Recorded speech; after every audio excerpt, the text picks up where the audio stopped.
For male lions, reaching adulthood is only the beginning. To survive, they must find allies strong enough to stand beside them. To dominate, those individuals must endure years of hunger, competition, and territorial battles. And it was precisely that journey that brought the Duke Coalition to become one of the most renowned lion coalitions ever seen in the Masai Mara.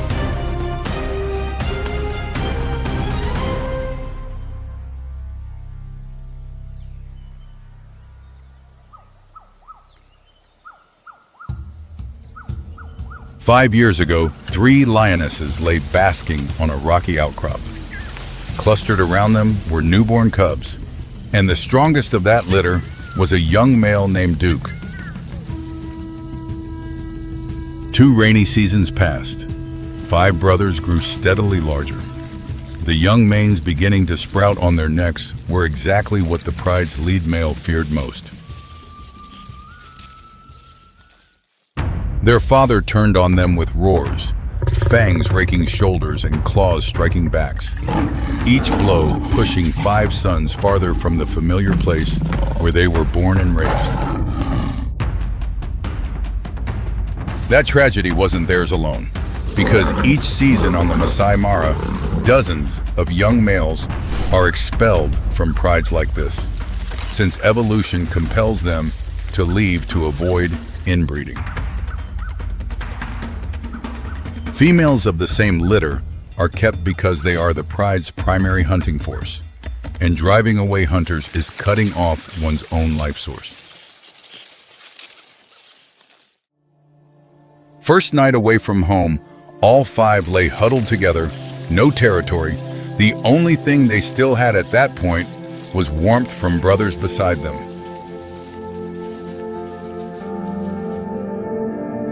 Morning hunger gnawed them awake, but no one brought meat back anymore. They had been expelled before Mother could finish teaching all hunting skills.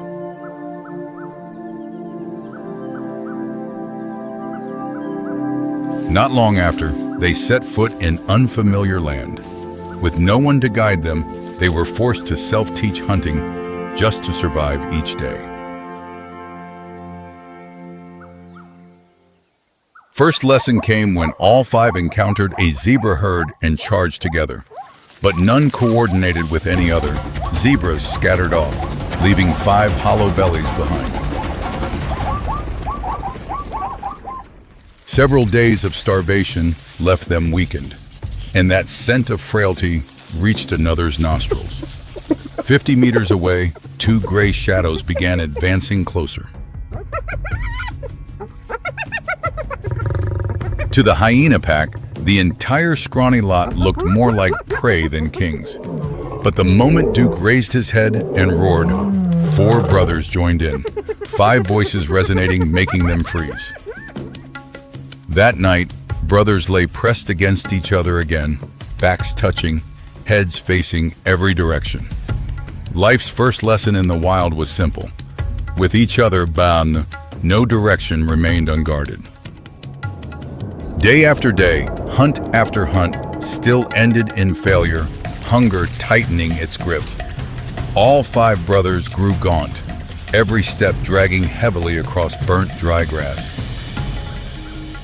Extreme hunger put the brothers' bond to one of its harshest tests. Everyone exhausted, and the smallest, youngest brother began falling behind.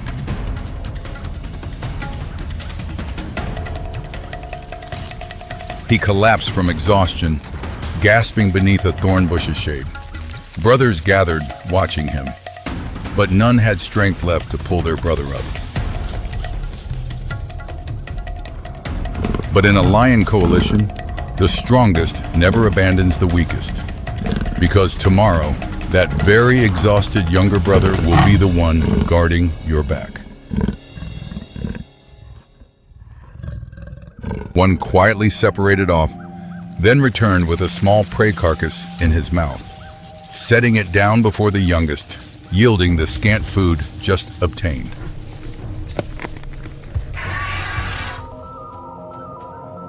Getting a bit of meat, he gradually recovered strength, struggling upright on trembling legs. And so the entire coalition set off together again, not one left behind. Evening descended, they rested beside each other, bellies still not truly full. Then a sudden wind carried a sound, making the entire group simultaneously prick ears up. That was the sound of bones being crushed, echoing from the southern grassland, steady and clear. Hyenas eating. And hyenas eating means a prey has just fallen there. 5 noses lifted simultaneously, 5 pairs of eyes fixed on one direction. Without a single signal needed, entire group stood up, silently advancing toward the sound. Arriving, they saw hyena pack tearing apart a buffalo carcass. Entire coalition roared together, sound reverberating, making entire hyena pack back away. They ate shoulder to shoulder on the buffalo carcass. First full meal thanks to numbers. It was from that meal that 5 brothers understood not one of them was strong enough to live alone. When adult buffalo herd drew near, they didn't dare stand their ground, but quickly grabbed a few more pieces of meat, then proactively withdrew before the entire herd could close in. Many rainy and dry seasons passed one after another. 5 brothers gradually transformed completely. Short manes from back then had grown thick and dark, covering necks and shoulders of mature adults. Now, each weighed nearly 200 kilos, more than capable of ruling a kingdom. Then one day, wind carried to Duke's nose the scent of lionesses, mingled with roars of 2 old males. Duke looked at his brothers, then entire group advanced together toward those roars. 2 old lions fought back, but 2 against 5 was a battle with no balance whatsoever. 2 old lions fled, battered, gradually disappearing behind golden grassland. Lioness Pride only stood watching silently, because power always changes hands before loyalty can follow. But a new dynasty always pays the price for the throne it just seized. Females were still nursing the old king's cubs, preventing them from reproducing again yet. Then Duke advanced toward the grass, while lionesses only stood watching silently. That's the brutal law of the species. A new dynasty always erases all traces of the old one. Duke Coalition now controlled over 100 square kilometers of Masai Mara land. 5 brothers jointly held territory, each having opportunity to produce offspring, because division means losing everything. One morning, reaching the eastern border junction, entire group split into 2 directions. 4 brothers veered left to patrol the north, while Duke split off, heading south alone. Scent of a strange male lion had lingered on the southern boundary for several nights running. Duke decided to investigate alone, advancing into the grass without anyone following behind. Suddenly, tall grass on both sides simultaneously shook, and that wasn't wind. 2 strange black-maned males from both sides simultaneously closed in, cornering Duke within their encirclement. Bites rained onto shoulder, onto back, knocking Duke down onto the grass. Lured too far from his brothers, now 1 against 2, battle had tilted decisively toward opponents. Duke let out one long, drawn roar, not to threaten, but to call for rescue. That was the only way for the distant coalition to locate him, while 2 strangers still surrounded him. 4 kilometers north, familiar roar entered 4 brothers' ears. Without a second's hesitation, they simultaneously turned, flying southward. They crossed tall grass, across dry stream beds, not pausing at the boundary. For Brothers of One Coalition, a comrade's distress call is worth more than any territorial boundary. Entire group charged into two individuals, pinning Duke, turning battle into 5 against 2. Just one swipe sent one sprawling on grass. Two strangers quickly released Duke and fled. Duke lay flat on grass, back and shoulders crisscrossed with claw marks, but still alive. Younger brother Lion lay down pressed close beside, licking each wound clean for the eldest who just escaped death. Male lions rarely show affection toward each other, but Brothers of One Coalition are different. Brothers lay forming a ring around Duke, silently keeping watch over their eldest brother's sleep. Duke's back now had new claw marks layered over old ones from so many previous battles. For the one who leads, every scar is one time he bore the burden on behalf of entire coalition.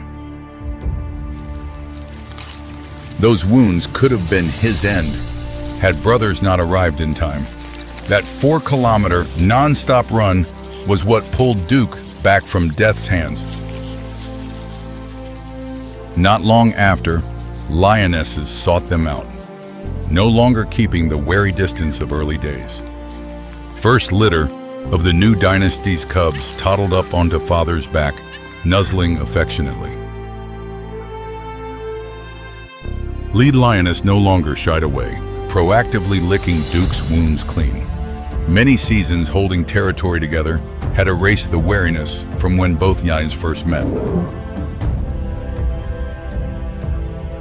But even amid peace, the fur patch around Duke's wound still stirred lightly in the wind.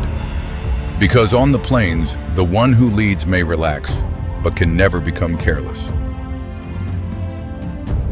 Duke's wounds would need several weeks to fully heal, while the southern boundary still carried strange scent.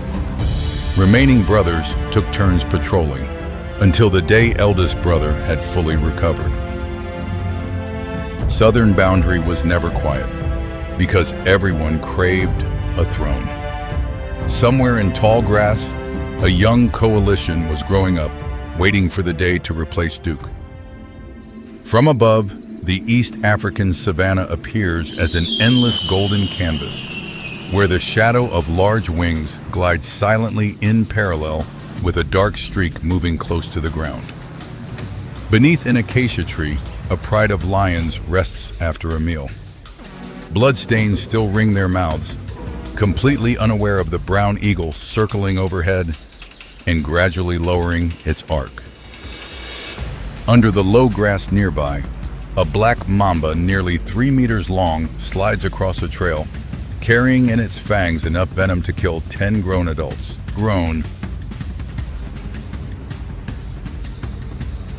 The eagle suddenly folds its wings and dives, talons driving straight into the mamba's midsection. Wind screams through the feathers as the large shadow rapidly covers the grass below. Talons pin the target to the red dust. The mamba immediately coils in resistance, whipping its head around at extreme speed, its venom-loaded fangs ready to strike.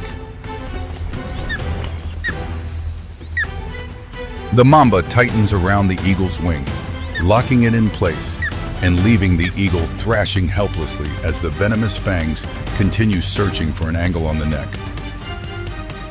The eagle pecks repeatedly into the snake's body, but each strike only causes the mamba to tighten further.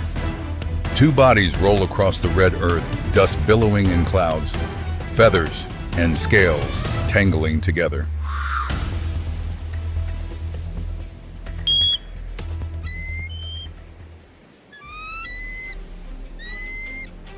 The sound of the violent struggle causes the lion pride to raise their heads. Two females rise and move slowly forward, curiously watching the cloud of red dust rolling up along the trail.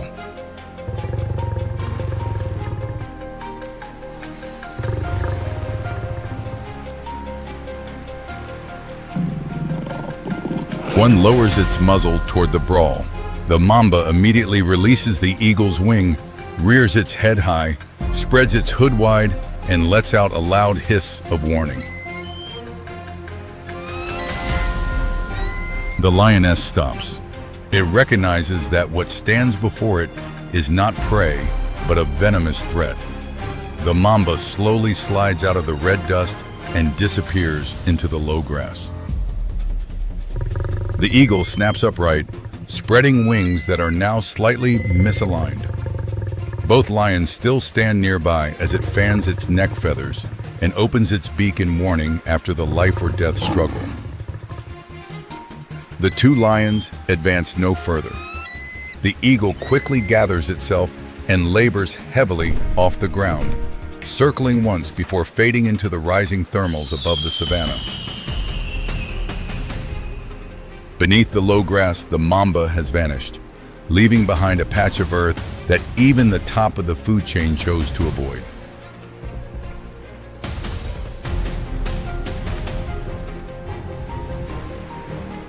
In the end, all three species walked away. No true winner, only creatures that understood survival sometimes matters more than continuing the fight.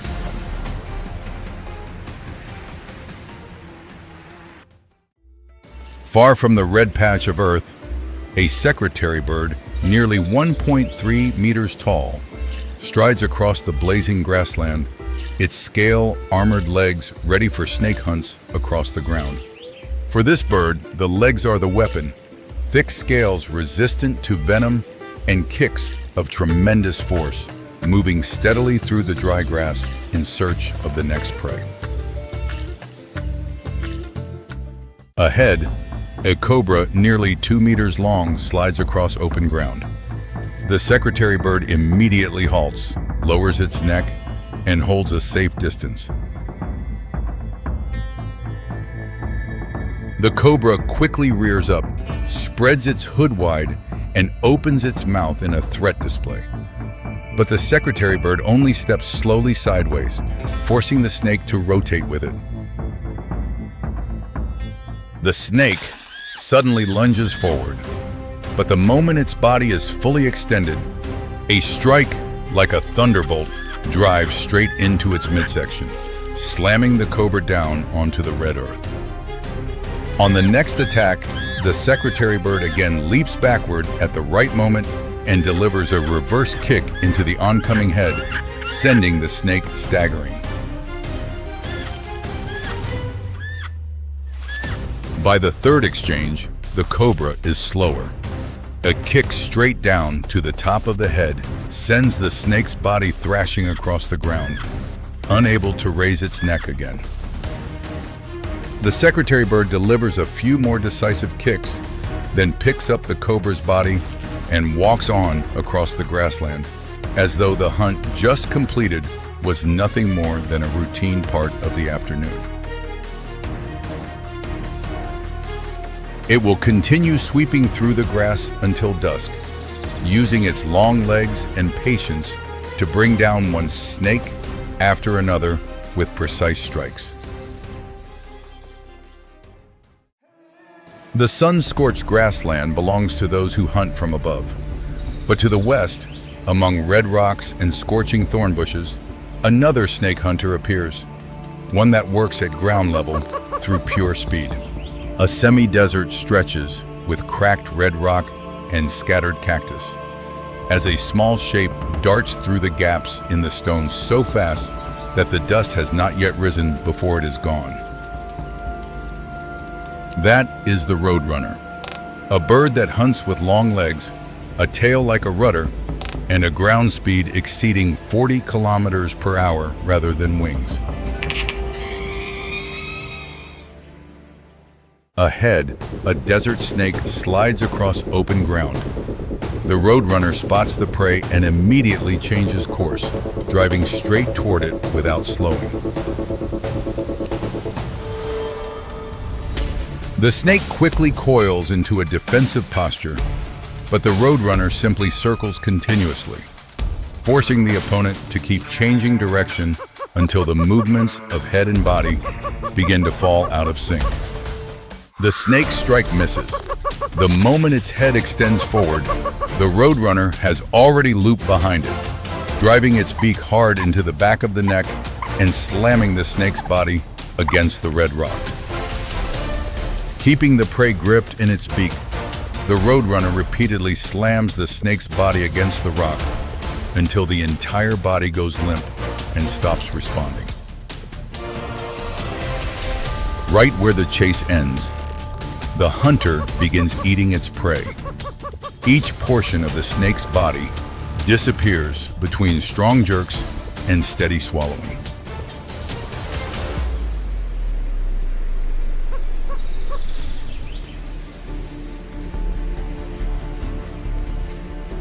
On this arid land, the window of survival is always brief. Just minutes ago, a living creature was finding its way to survive. Now it has become the energy source sustaining another life.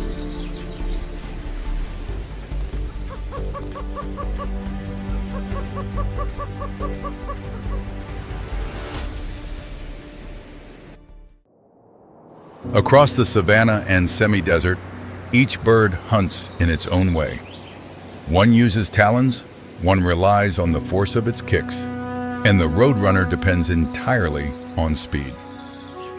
Every snake hunt between savanna and semi-desert is a gamble, because just one successful bite from a black mamba or a cobra is enough to end the hunter permanently. The eagle survived that morning because the mamba's fangs glanced off the thick neck feathers. Had they pierced the skin, the venom would have brought it down from the sky within minutes. For the secretary bird, the leg scales are the final line between life and death, because if the cobra could reach the unprotected thigh, the outcome would be entirely different.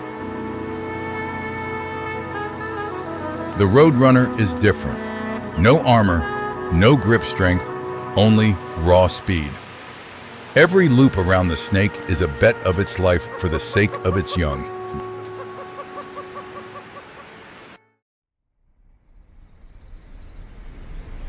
The brown eagle perches on a dry branch, wings pressed to its body, waiting for the bruised muscles to recover after the struggle.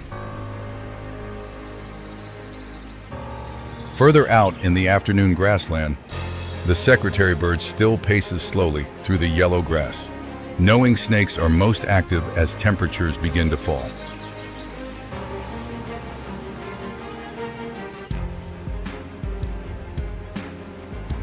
Across the semi-desert, the mother roadrunner continues driving through the scorching rock crevices to find food.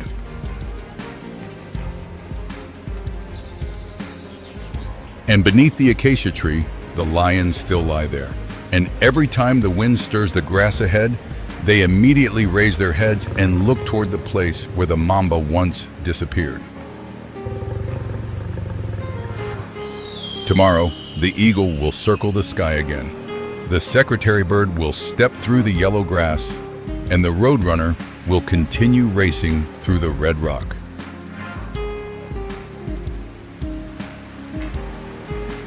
But the snakes will continue to exist as well. The race between talon and venom has no finish line, only the next round.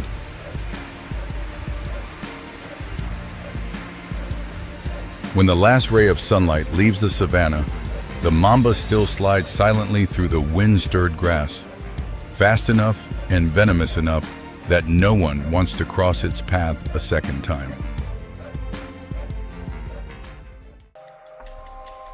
Seen from above, Komodo Island appears as a strip of dry brown land amid blue water, where cracked rock and scorched yellow grass shimmer under midday heat waves.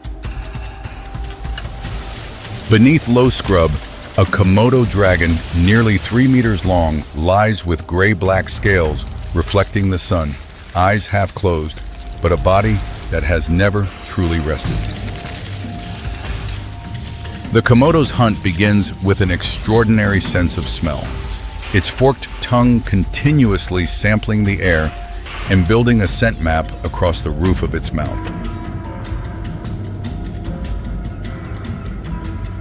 This morning, the Komodo follows a scent trail through dry brush, stepping slowly and evenly toward a Timor deer grazing in an open clearing.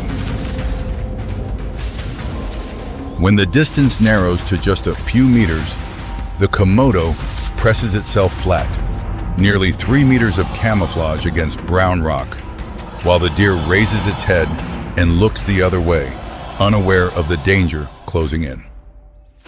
Then the giant lizard suddenly lunges, clamping onto the prey's hind leg, its serrated teeth tearing through flesh and driving saliva, containing tissue-destroying proteins and anticoagulants deep into the wound. The deer wrenches free and limps away, while the Komodo simply stands and waits as the compounds in its saliva begin to impair the wound's ability to clot effectively.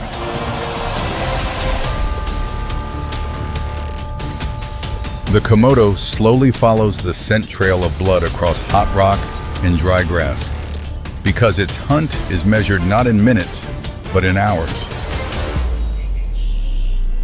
2 hours later, the deer moves more slowly, its legs swollen and red, its eyes glazed. The bite wound is inflamed by unclotting blood, the body steadily drained of strength under the midday sun. The Komodo steps gradually closer to the exhausted prey as the swollen red legs can no longer carry it away from the gray shadow pressing ever nearer. Serrated teeth clamp deep into the injured leg, tearing through soft tissue until the deer convulses a few final times and goes still beneath the blazing sun.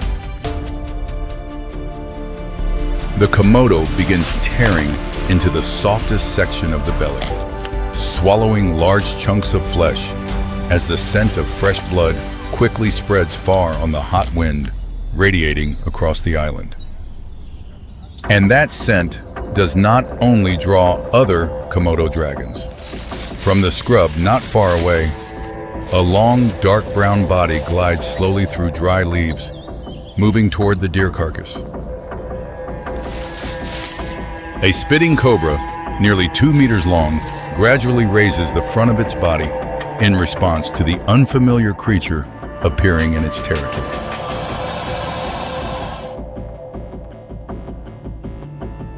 The Komodo immediately stops feeding, its tongue flickering continuously to read the scent, then slowly turns its head and advances toward the snake rearing up on the hot ground. The cobra spreads its hood wide and issues a threat display. The Komodo shifts its angle of approach, avoiding driving straight at the opponent's most dangerous section.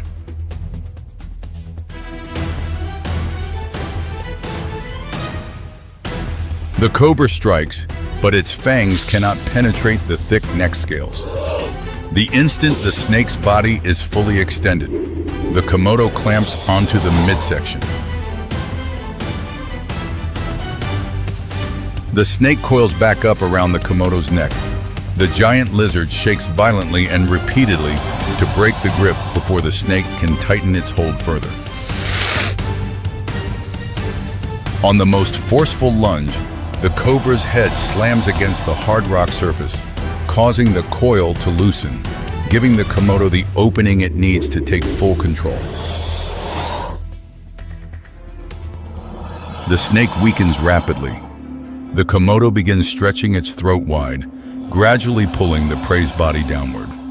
On this arid island, no piece of flesh goes to waste.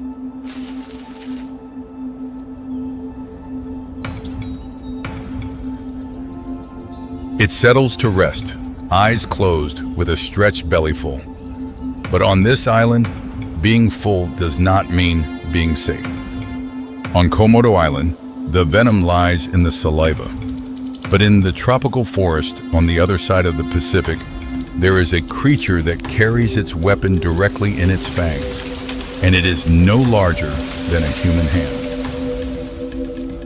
In the tropical forests of Brazil, a wandering spider covered in brown hair moves slowly across a layer of fallen leaves, heading toward a small lizard clinging beside a tree root.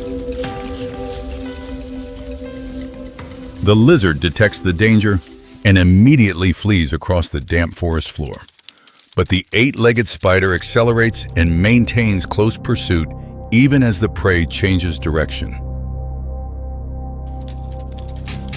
When the distance is close enough, the spider rears up its front body and lunges forward, its fangs driving into the prey and rapidly delivering venom into the body. The venom spreads quickly, causing the lizard to convulse violently for a few seconds before all muscles seize and it goes still on the damp fallen leaves. The spider does not chew its prey. It secretes digestive enzymes to break down soft tissue into liquid form, then draws the nutrients back into its body through its curved fangs. Leaving the dried carcass on the leaf litter, it continues roaming through the forest with fangs always ready for the next hunt, requiring no fixed shelter. But venom does not only exist in tropical forests or on hot islands. Even in the most arid places on the planet, creatures carry an extremely potent chemical weapon. In the semi-desert of the Middle East, a deathstalker lies beneath a hot rock with its curved tail poised. A scorpion that possesses one of the most powerful venoms in the world. When the ground cools slightly, the scorpion slowly crawls out, using the extraordinarily sensitive sensory hairs across its body to read the vibrations traveling through the sand. A cricket stands motionless on dry ground, and from the barely perceptible vibrations transmitted through the earth, the deathstalker has already rotated its body toward the exact direction of the prey. The stinger drives down at extreme speed before the cricket can react, the venom taking effect immediately. The prey seizes and goes still on the hot sand. Just about 7 centimeters long, the deathstalker scorpion still possesses extremely potent venom, demonstrating that small size does not equal low danger.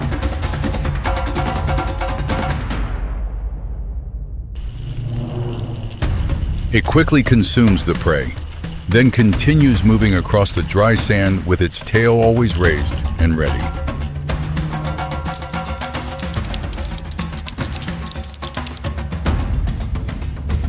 Each different environment produces different hunting strategies, where saliva, venomous fangs, or a stinger each become a survival tool for the predator.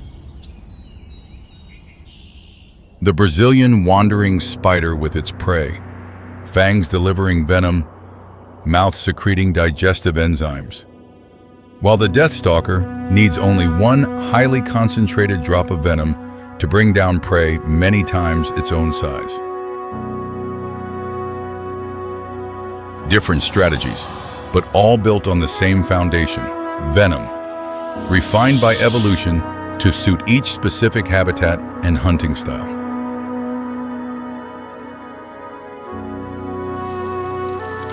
On the island, the Komodo lies in the rock's shadow with a stretched belly full and will not feed again for many weeks. But the tongue still collects scent samples from the wind. In the tropical forest of Brazil and across the arid land, other hunters have also returned to a state of waiting. A single small vibration is all it takes to trigger the next hunt. Ants carry the carcasses away, and the bodies brought down by venom will continue to nourish the soil. The soil will nourish the grass will nourish the deer, and the deer will nourish the Komodo. But even predators were once prey. On Komodo Island, young Komodo dragons often climb trees to avoid adult individuals that hunt their own kind. On Komodo Island, another Timor deer steps across the very same clearing. And not far ahead, a hunter's eyes have already locked onto its every footfall. Wind sweeps across different territories, carrying away footprints and bloodstains. But the bones left behind are still signals that predators read in their own way.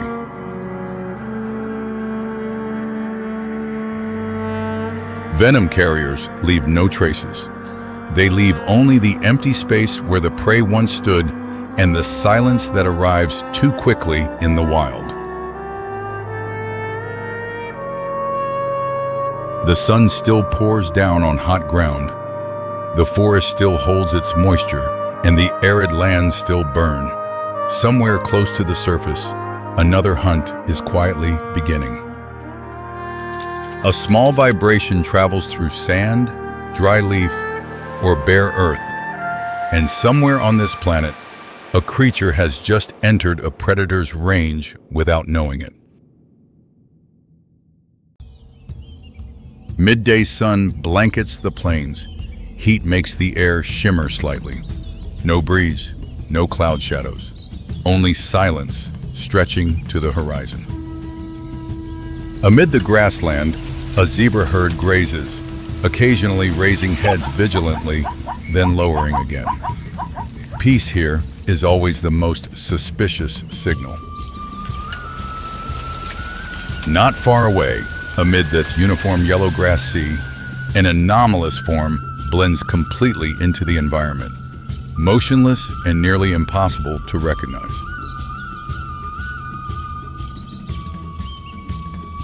That's a lioness, lying flat less than 5 meters from prey. On the plains, the most dangerous thing isn't the echoing roar, but the silence.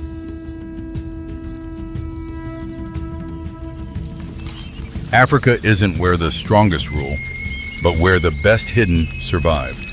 Biological camouflage is the supreme weapon of assassins.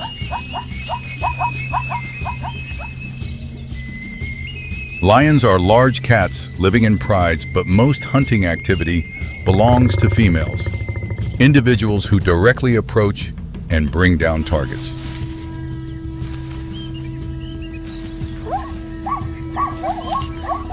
Tawny fur is the result of natural selection, helping the body blend into grass, minimizing risk of detection before attack.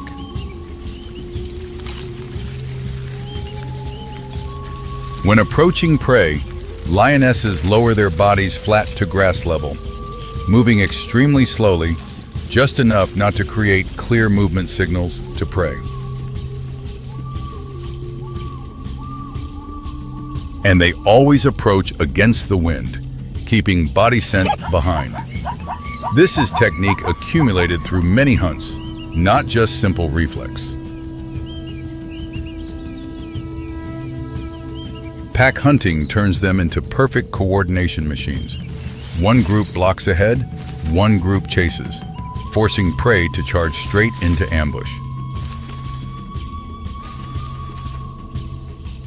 Lionesses have been in position since before dawn.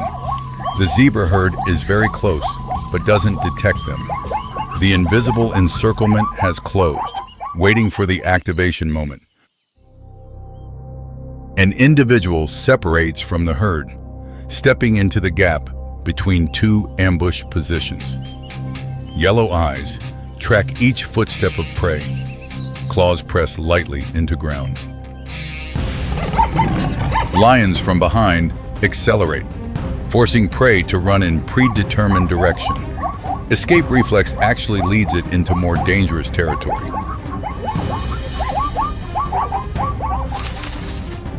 Individuals ahead simultaneously lunge out, blocking direction and closing in. The entire sequence unfolds in seconds, ending an ambush prepared over many hours. The zebra herd scatters and retreats. Lionesses stop. Target achieved. On the plains, initial distance matters more than final speed. But lionesses aren't the only assassins. When evening descends, another predator begins activity. A solitary hunter even lions are wary of.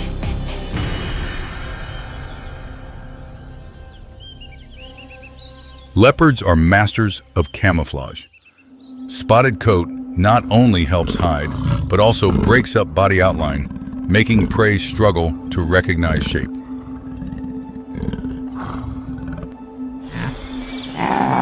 In complex lighting conditions, this mechanism allows predators to be present right before eyes without being detected in time.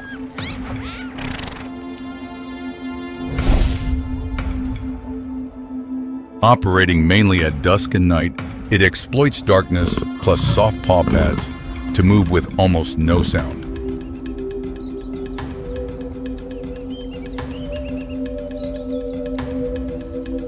And leopards can drag prey heavier than their body up trees, turning canopies into safe dining places beyond reach of other species.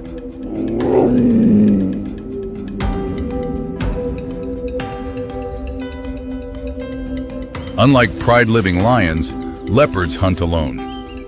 Solitude helps reduce sound and signs, maintaining absolute advantage of surprise. This evening, an antelope stands under a tree base, head lowered, grazing. Its reflex scans both sides but completely ignores overhead.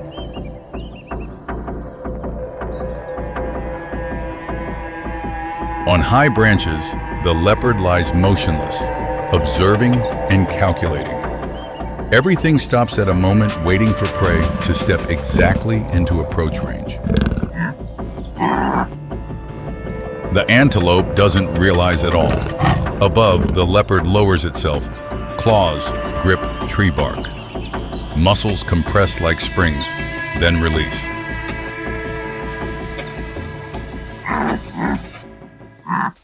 The leopard lunges down. Front legs seize the antelope's neck.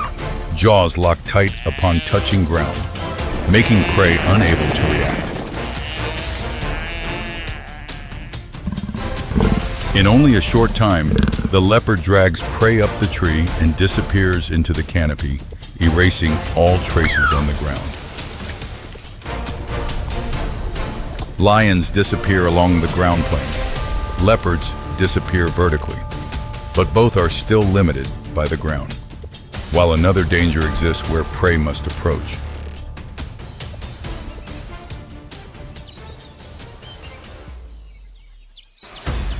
The Okavango region's largest river enters migration season. Thousands of wildebeest gather at the bank, hesitating before the calm water surface, where death hides invisibly. Nile crocodile, reaching 5 meters long, weighing 700 kilograms. Right now, almost absent. Only eyes and nose protruding, the rest blending into murky watercolor. Rough gray-brown skin, matching river mud, helps it hide completely. It lies motionless for hours, waiting for prey to step into attack range. Bite force over 3,500 pounds per square inch, strongest in the animal kingdom. And reaction speed occurs so fast, prey cannot respond. Thousands of wildebeest begin flooding into water surface churning chaotically. They must wade across, though knowing each step carries risk. Water surface suddenly explodes. Crocodile jaws clamp tight on the nearest wildebeest's hind leg, then drag prey, disappearing into the water in seconds of silence. Multiple attack points occur in short time, breaking formation. Pressure increases as individuals struggle to escape the water area.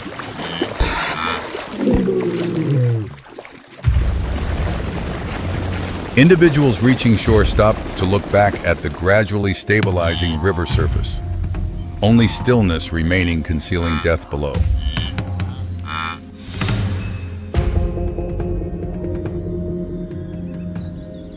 Three assassins, three different camouflage types. When placed in the same ecosystem, we see three completely separate strategies.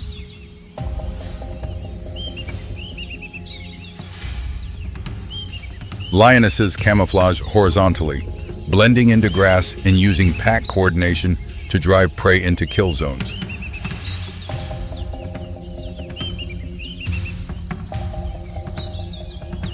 Leopards camouflage multidimensionally, exploiting tree canopies and patterns to erase body outlines, controlling both ground level and heights. Nile crocodiles camouflage absolutely, hiding underwater, patiently waiting for prey to step into range.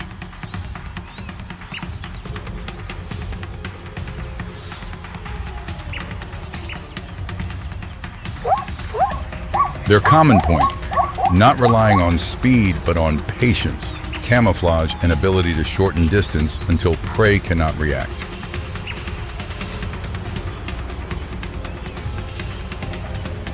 But on the Okavango Savannah, the three assassins' territories often overlap.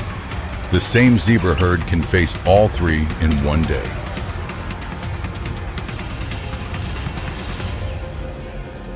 Prey maintain continuous vigilance. Head down, eating for seconds, then raising to check. But when opponents have camouflaged, detection becomes uncertain. And that's precisely the survival paradox. Evolution enhances prey senses, while simultaneously optimizing predator concealment ability.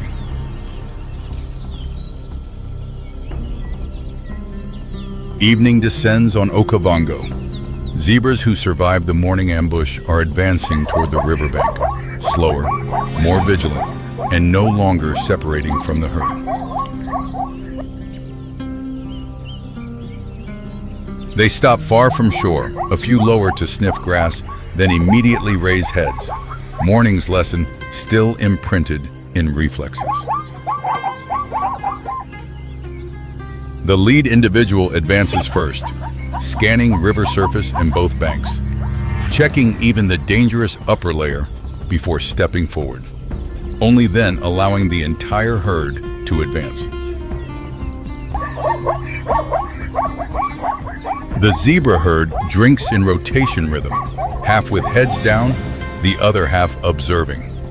No longer moments when the entire herd loses vigilance.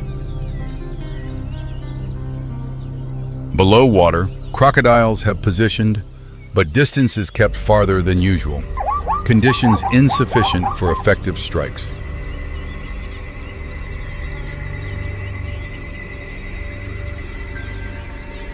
The herd leaves the bank immediately after drinking, not lingering. Quick decision helps reduce time exposed in risk zone.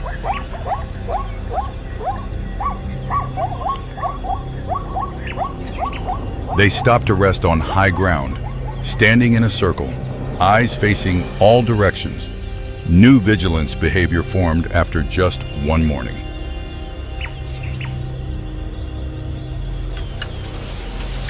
In sparse forest, an African rock python lies motionless, coiled under a rotten tree trunk.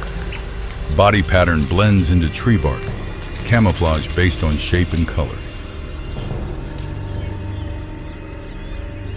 Or a black mamba slides on tree branches, blending into dry branch color, so fast and silent only detected when already too close.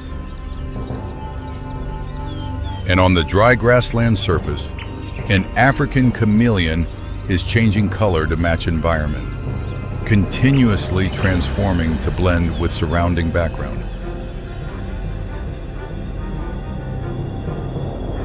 On the African plains, every spatial layer has those hiding, all operating in silence.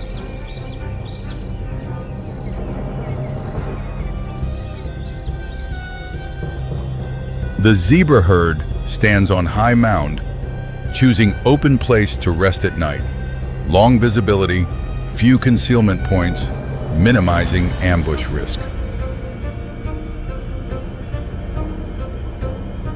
Evolution doesn't favor the noisy, but favors those controlling appearance timing. Right moment, close enough, and effective.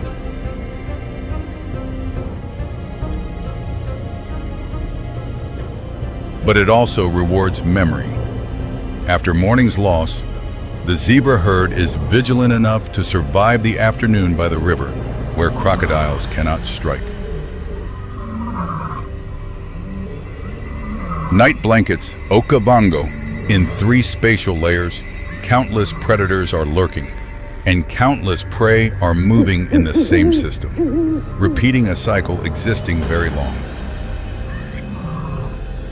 And the question each prey on the plains faces daily isn't, are there predators here? Because the answer is always yes. The real question, the life or death question, is much simpler.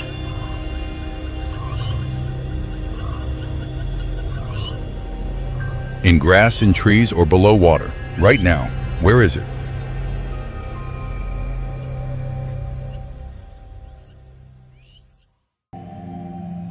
Dawn over Africa, first light touches the river surface. Thin mist rises from the still water, covering the sandy bank like an ethereal veil. Along the riverbank, footprints in wet sand tell last night's story. Some came to drink and left. Some species disappeared, never to return. In the distance, a baboon troop approaches the riverbank, then stops on high ground, observing the water below, displaying vigilance mechanisms selected through evolutionary process. This river is both life source and boundary between life and death. For small creatures like the baboon troop, each approach is a survival decision.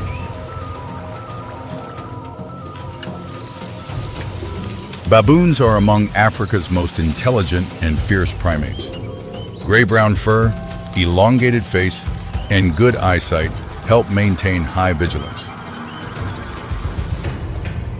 Their jaws are fearsome weapons. Canines can reach 8 centimeters long, bite force from 500 to 700 pounds per square inch, enough to tear enemy flesh in an instant.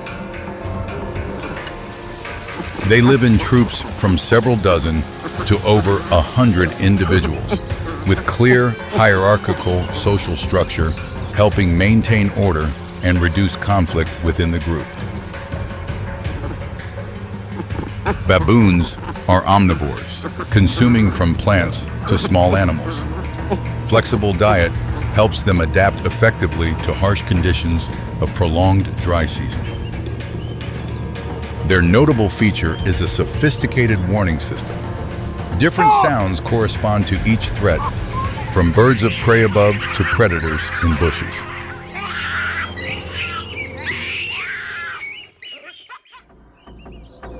But with dangers underwater, warning signals become limited when forced to cross rivers. Survival pressure forces the troop to choose despite existing risks.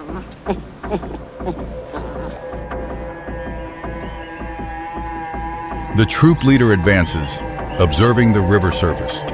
In the next few seconds, its choice will directly affect the entire troop's safety. Behind, the entire troop waits silently in tension. Mother baboons clutch their young tightly, as delaying too long can also increase attack risk.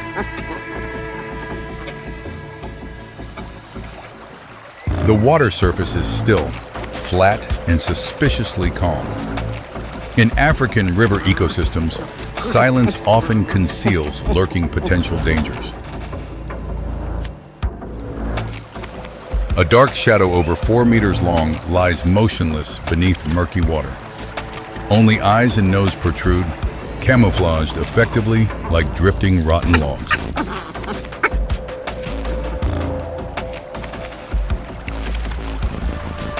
Nile crocodiles are top ambush predators, with morphology virtually unchanged for millions of years.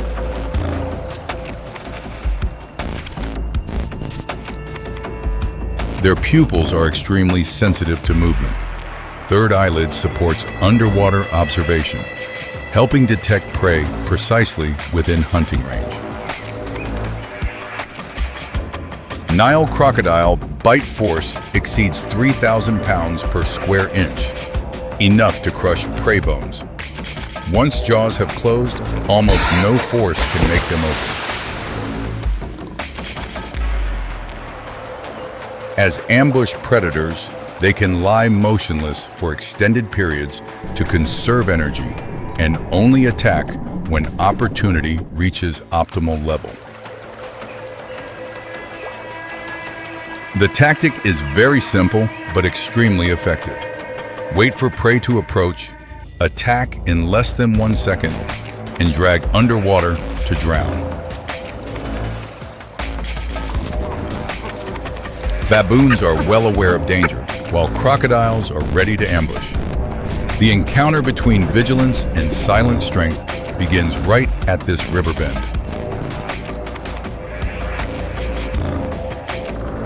Finally, the troop leader decides to descend into water, each step cautious.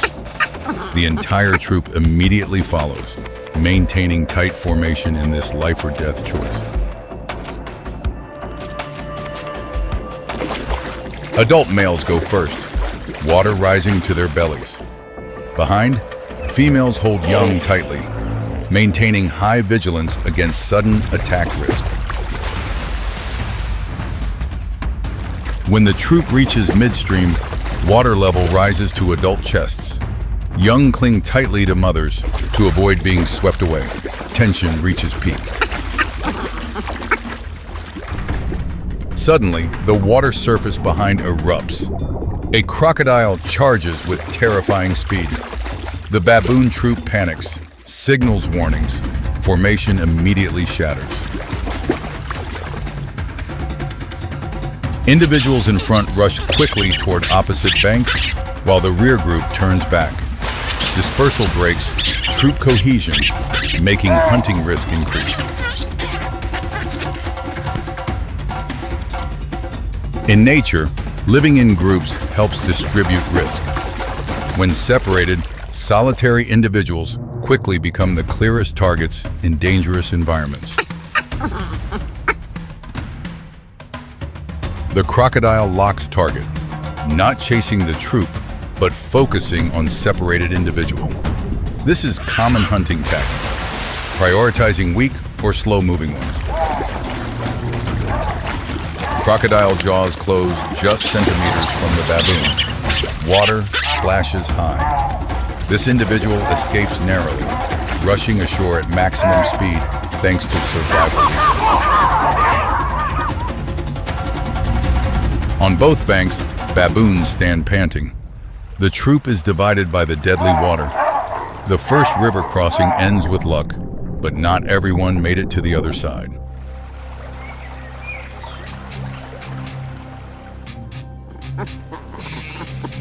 On the old bank, a mother baboon with young is trapped. She looks across to the other side, where most of the troop has safely gathered. Below the water surface, the crocodile has submerged, restoring initial calm. However, that silence is only concealing danger still lurking below. The mother baboon understands she cannot wait long. Lack of food and troop separation diminishes social standing. She must decide quickly to ensure survival chance. On the other side, the troop cannot wait, begins moving into areas with food. Distance gradually increases, forcing the mother baboon under pressure to act urgently. She descends into water. The young clings tightly to mother's back. Cold water gradually submerges the body. Each step is gambling with fate. Having advanced some distance, she steps slowly. The water surface ahead ripples lightly, then falls silent. Mother baboon is vigilant, eyes scanning along the current. From the right side, the crocodile suddenly lunges up without warning signs. At a speed impossible to react to, its jaws aim straight for the young on her back. teeth sink deep into the young's leg. A piercing cry rings out. Mother baboon grabs her offspring, pulls back, creating a life-and-death tug-of-war in the water. On the bank, the baboon troop scatters. Warning cries ring out continuously, but no one dares enter the water, can only observe from safe distance. Mother baboon resists by instinct, continuously biting, clawing, and jerking. However, her bite force is significantly weaker than the crocodile's, making advantage tilt toward the predator. As the struggle drifts toward shore, the crocodile gradually loses advantage in shallow water. Seizing the rare opportunity, Mother baboon musters strength for one final jerk. The young escapes the crocodile's jaws, but in an instant, the crocodile switches targets and locks jaws onto Mother baboon's leg.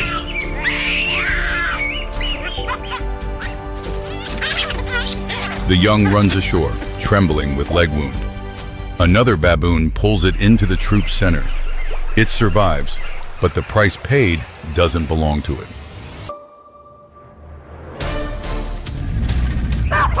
Underwater, Mother baboon still resists, but the pulling force increasingly tilts toward the predator. Bit by bit, she's drawn away from shallow water. On the bank, cries thin out, then cease completely. The baboon troop helplessly watches, unable to intervene.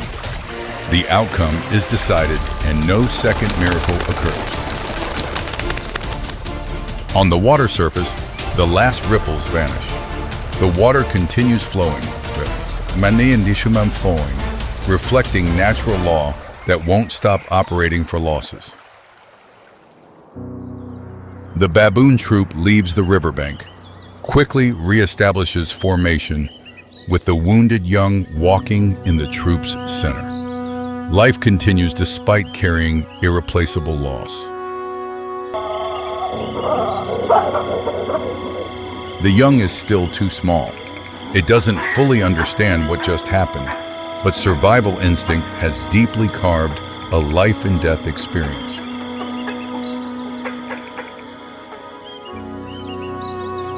In nature, victory sometimes is simply being alive. No heroes or villains, only existence continuing in life cycle. Below the river, the crocodile returns to familiar ambush position. It can fast for many weeks, but still patiently waits for prey. Persistence is its key survival weapon.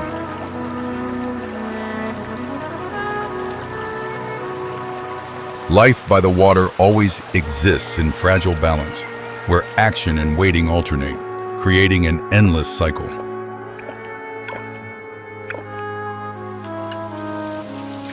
In the distance, the baboon troop has found an area with food and gradually restores daily behaviors. But the formation is now missing one member.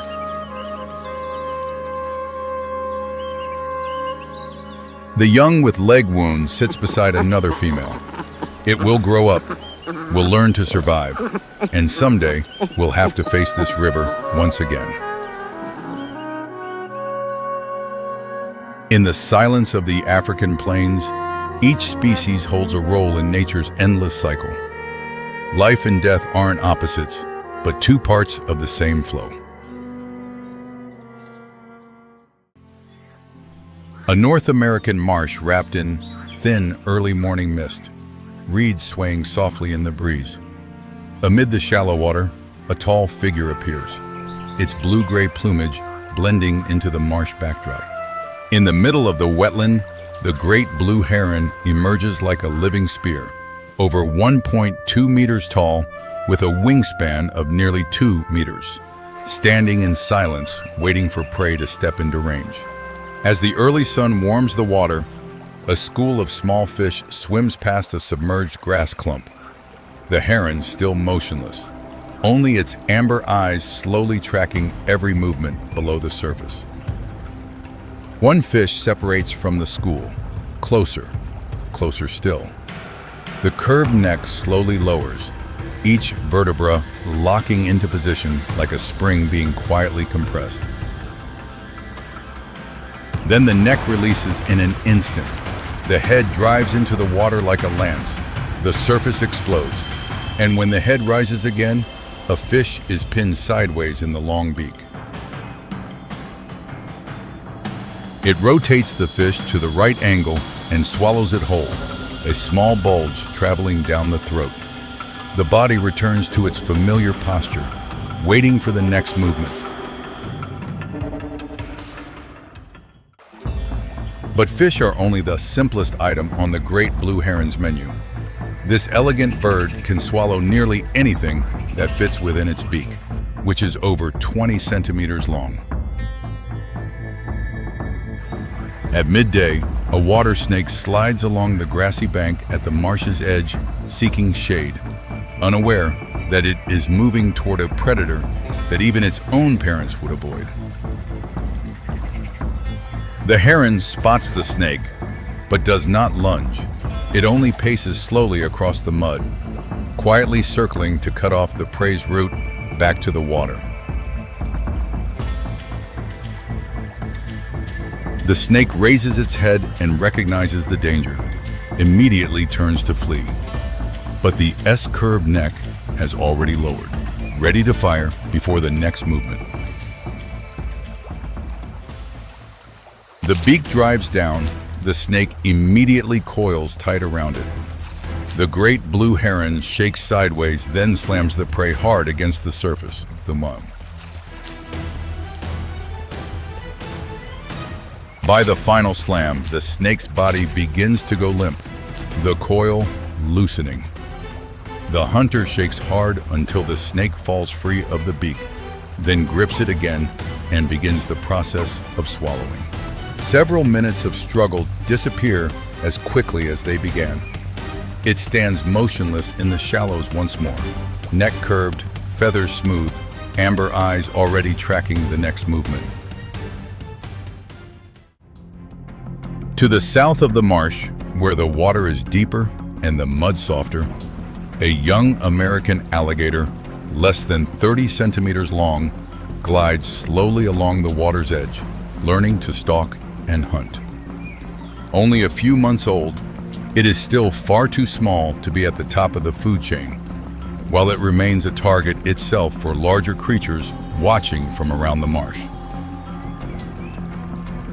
The young alligator moves to the shallows, stops to observe, its underdeveloped hunting instinct leading it to mistake the gray shape ahead for nothing more than a dry log. It swims 1 more meter, then half a meter. The neck lowers, so slowly the water makes no ripple, locking onto the small creature busy paddling through the mud. In the blink of an eye, the beak clamps onto the baby alligator's body before it can react, then slams it repeatedly against the water. The prey struggles weakly and gradually goes still. The young alligator goes motionless. The creature that would have become the lord of the marsh has just disappeared into the mouth of a bird. It would have frightened away once fully grown. As afternoon comes and the water warms, creatures grow more active. And to the north of the marsh, a mother mallard and her ducklings swim slowly through the still water in single file. One duckling is pulled sideways by the current, falling behind, small feet kicking frantically, opening a dangerous gap between it and the protection of the group. The gray shape changes direction, unhurried, each step aimed directly toward the straggling duckling, while the mother continues swimming ahead, completely unaware the group is now one short. The prey swims across its path. One single movement, the beak snaps shut instantly, the yellow down disappears into splashing water, and the mother turns in alarm. The heron raises its head and swallows the duckling whole, leaving a flat water surface behind. The mother circles, searching uselessly, then continues moving as though nothing was lost. The heron stands motionless, the small ripples slowly fading. In a single day, several different prey have passed one after another through this hunting ground. The belly is not yet full. The stance in the middle of the marsh remains, because in the water around it, almost every movement can become food. Late afternoon, the heron's shadow stretches long across the water as a small frog touches a lily pad near the marsh's edge and vanishes instantly. It does not hunt by species, it hunts by opportunity, where any creature that appears at the right distance, the right size, at the right moment can disappear.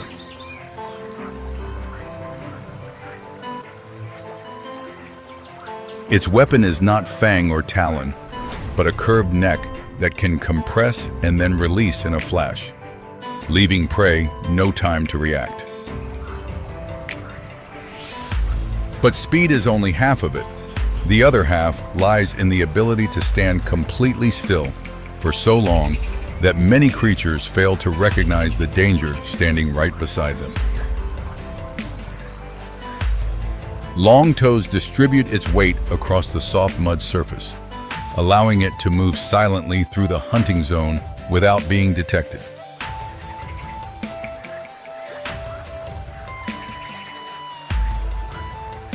In the low afternoon light, the heron continues moving into deeper water, where larger prey appears, reading the entire marsh like a living hunting map.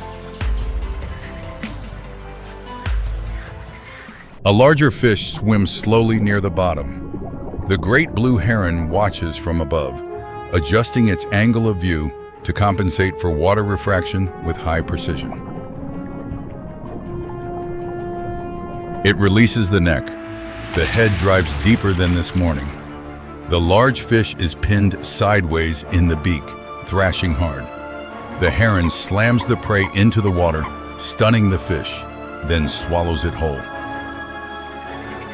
The belly grows heavier, the steps slower, but the eyes remain alert. Any creature that swims past triggers an automatic attack reflex. 7 hunts in a single day. No selecting by species, only selecting by distance. No chasing, only waiting. And when the moment comes, everything ends in the blink of an eye. Below the surface, life continues normally for fish and frogs, while the mother alligator can only protect her young within the limits of her own field of view. The mother duck leads her ducklings into dense reeds to reduce risk. But the marsh always holds more danger, and the 7 that exist today may be 6 tomorrow. The heron still stands motionless in the marsh, neck curved, eyes open like a living statue. But inside the stomach are bones, scales, and feathers, and the water surface reflects the heron's slender silhouette. But beneath the mud, organic remains are decomposing, gradually converting into the nutrients that sustain this entire ecosystem.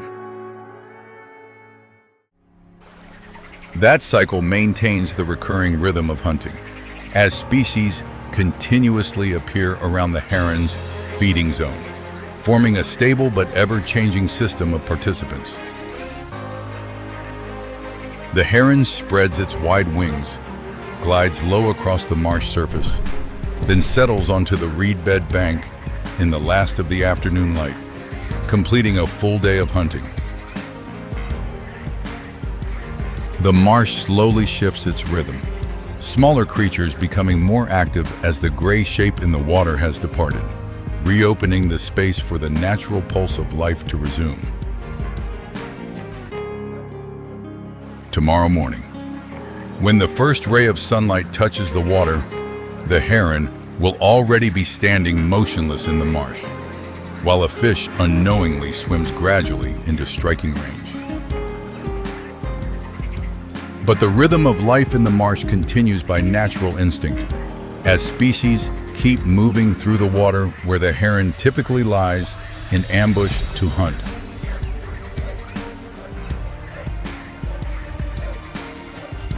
The marsh landscape is nearly unchanged: shallow water, soft mud, and softly swaying reeds, concealing a motionless yet supremely effective predator.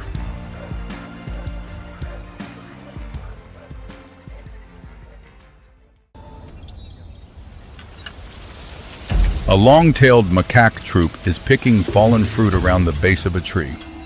One young monkey separates from the group, bending down to gnaw at soft bark, unaware that a nearby rotting log has just quietly opened its eyes. What seemed like an inanimate object suddenly rises into a Komodo dragon, driving straight toward the young monkey, biting its leg and immediately releasing, leaving only a small bleeding wound. An alarm call rings through the canopy. The entire troop leaps high into the branches, the young one struggling to climb with its injured leg. But strangely, the Komodo does not give chase.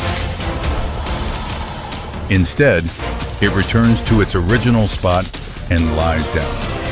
The forked tongue flickers continuously, reading the scent on the wind, because for it, the hunt has only just begun. Concealed within that brief bite is an invisible weapon. The wound continues bleeding without stopping, and the prey's body begins weakening steadily from within. High in the branches, the young monkey still climbs and forages, as though it has escaped death. But directly below, the hunter simply lies still, following it silently by scent. The Komodo does not hunt through speed. It hunts through time. On these dry, scorching islands, patience is sometimes more dangerous than strength.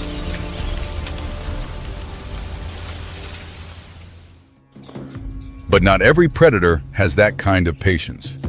In another wetland, there is a hunter that must strike in an instant, because 1 second of hesitation and the prey will be gone. A brood of ducklings swim single file behind their mother through shallow water. Just one drifts a few strokes out of line, accidentally moving closer to the reed edge where a great blue heron is standing and waiting. The heron does not move.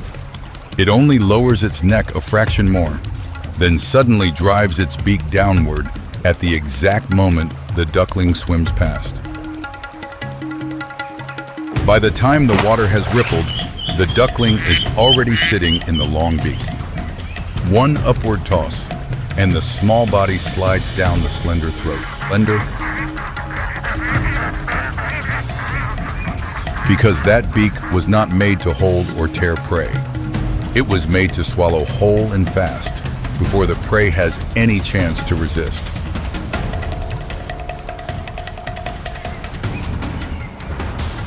Ahead, the mother duck still leads the brood swimming on, quietly leaving a gap in the line. And in a forest thousands of kilometers away, a similar tragedy is beginning. High on a branch in the Southeast Asian forest canopy, a small nest sways in the wind. Inside, a brood of chicks jostle each other with open beaks, calling for their parents to bring food. At the base of the tree, a long brown shape begins to climb. Its skin blends almost entirely into the color of the bark, making every movement difficult to detect.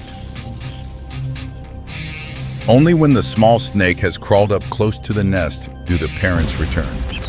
They spread their wings and dive to block its path, but cannot drive the intruder back.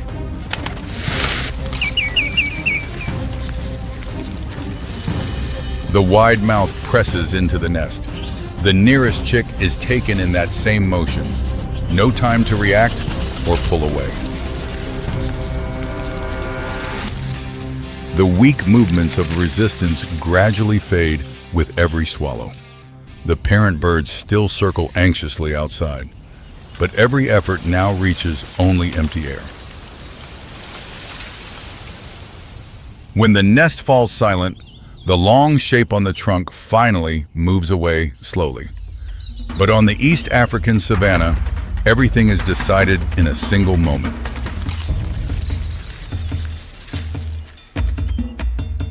In the open grassland, a wild dog pack has just brought down a gazelle after a long pursuit. It has not even fully collapsed when the entire pack drives in to feed.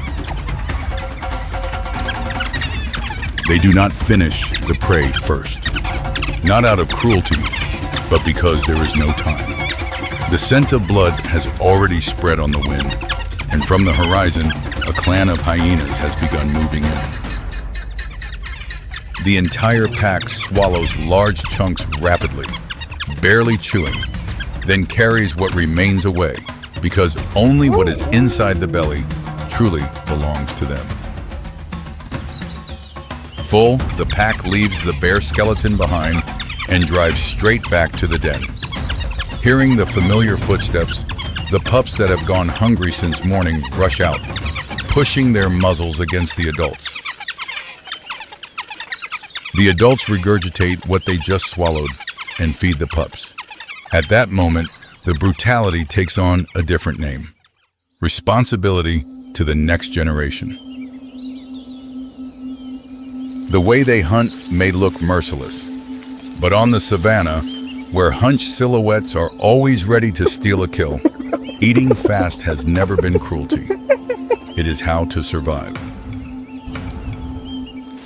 A hyena walks past the skeleton without stopping. It does not need the leftovers, because the prey it brought down itself is still lying there, waiting for it to return.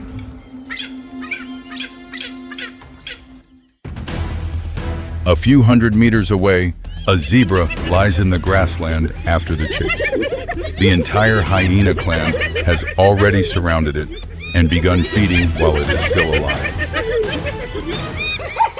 Hyenas do not wait for prey to stop breathing before eating. For them, both happen at once, and that is what makes this species regarded as the most brutal of all. Among the most powerful jaws of any carnivore, strong enough to crush large bones, leaving a dry cracking sound that carries across the wind. While the clan feeds from behind, the zebra still tries to raise its head, watching the shapes of its herd fading at the horizon. That is the most heartbreaking image of the grassland. Then the black and white striped head slowly drops into the grass. The weak breathing fades until everything is swallowed by the dry sounds of the hyena clan.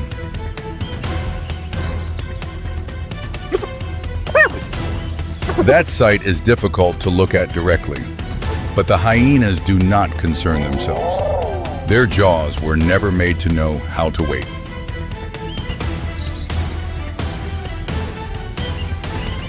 The feeding goes on for many minutes, seeming like the extreme point of waiting for the day. But on an island thousands of kilometers away, another hunt has been continuing for many hours. The Komodo dragon is still lying exactly where it was, not moving, not pursuing, only waiting quietly because it knows the prey is slowly consuming its own body from within. In the branches, the young monkey is visibly different from before. It moves less, the injured leg making every shift to another branch more difficult. Inside its body, the toxins from the bite are still spreading silently. Blood unable to clot, blood pressure falling, quietly drawing out the last reserves of the prey's strength. The end is drawing closer. Above, Each grip the monkey makes grows more uncertain, swaying, as though just one more gust of wind would bring it down.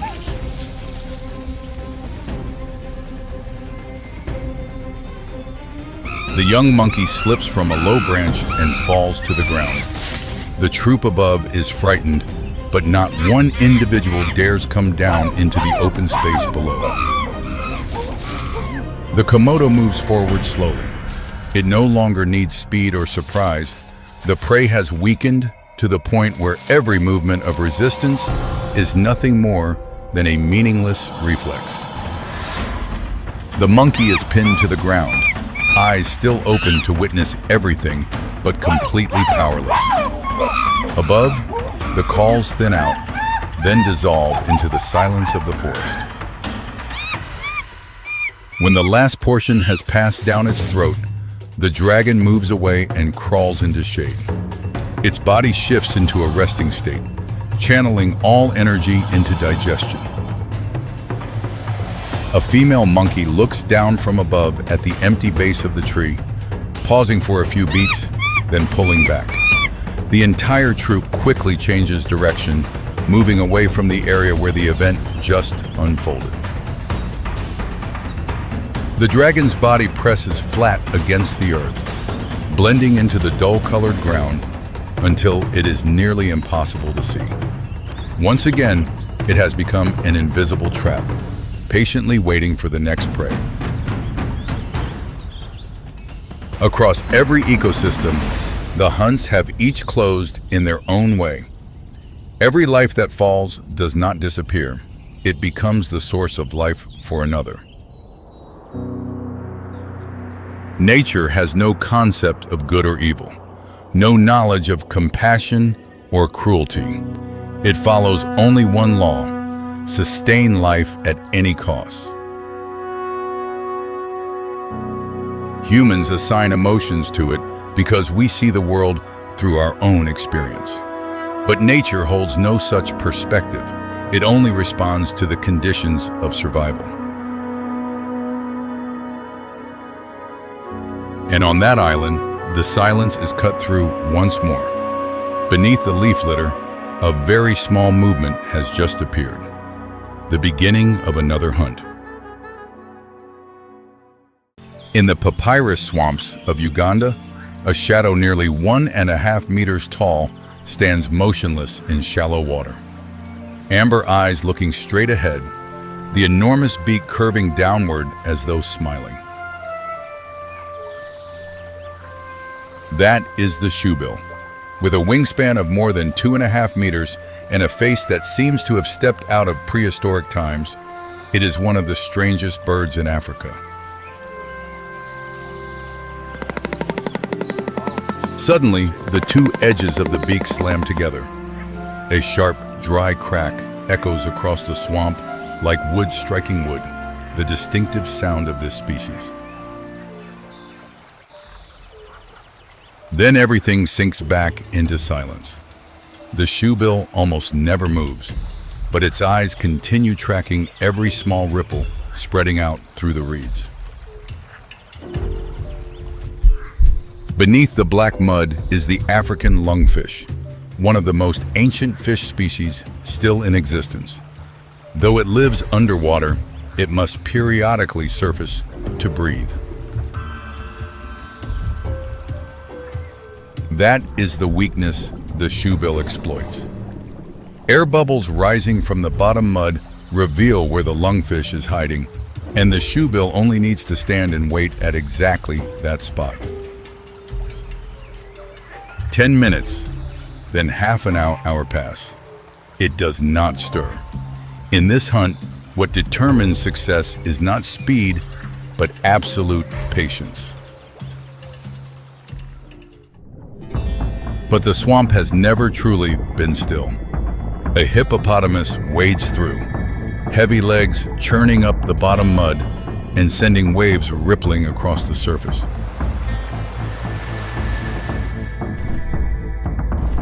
The shoebill immediately adjusts position behind it. It knows that disturbances at the bottom often cause fish hiding in the mud to lower their guard. The hippo passes out of sight and the mud gradually settles. The shoebill stops, eyes locked onto the spot in the water where air bubbles have begun rising steadily. The long neck muscles begin to compress very slowly, loading force for a single strike. Yet the expression on its face does not change at all, still blank, still unhurried. Then the lungfish pushes its head up and opens its mouth to gulp air.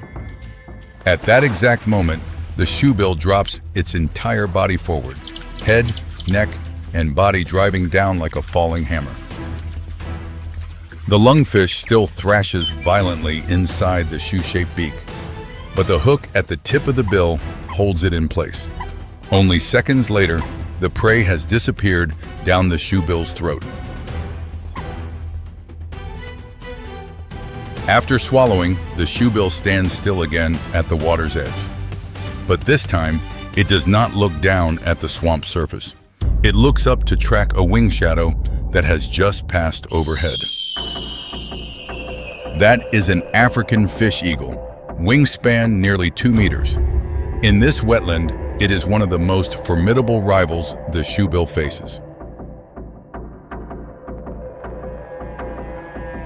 Drawn by the hunt that just unfolded, the eagle drops lower, circling the area of water where the lungfish was just pulled from the mud, probing for an opportunity. The shoebill does not retreat. It spreads its enormous wings wide and raises the shoe-shaped beak toward the rival in an unmistakable declaration. After a few circling passes, the eagle changes course and flies away. The shoebill folds its wings and returns to its familiar silent stance among the reeds. But what matters most to it is not on the water surface. Deep within the expanse of papyrus is a large nest of dry grass, where the next generation is beginning its life. Each breeding season, the shoebill typically lays 2 eggs. After more than a month of continuous incubation, the first chicks begin breaking through the thick white shell. They are born with fluffy gray down and a still stubby beak. It is hard to believe that these small bewildered chicks will one day rule the swamp. With each passing day, they begin leaving their resting spot, practicing balance on their long legs and observing every movement of the marsh around them.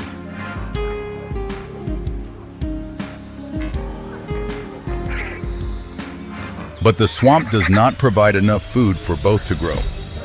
When the beaks begin to harden, the competition between the 2 siblings also begins. Very quickly, the larger one starts to gain the advantage. It always appears first whenever the parents bring fish back and gradually pushes the younger one toward the edge of the nest. In the end, most nests are left with only 1 chick. The parents barely intervene, allowing that harsh competition to select the individual strong enough to reach adulthood. A few months later, the sole surviving chick has grown large enough to leave the nest and begin an independent life. The gray down has given way to adult plumage, and the shoe beak hardening steadily with time. One day, the spot it chooses is not beside lungfish bubbles, but a crocodile nest a few meters away, where the mother crocodile is lying guard over her just hatched young. The mother crocodile quickly registers the unusual visitor appearing near the nest. She holds her position, eyes never leaving the tall shadow standing at the water's edge.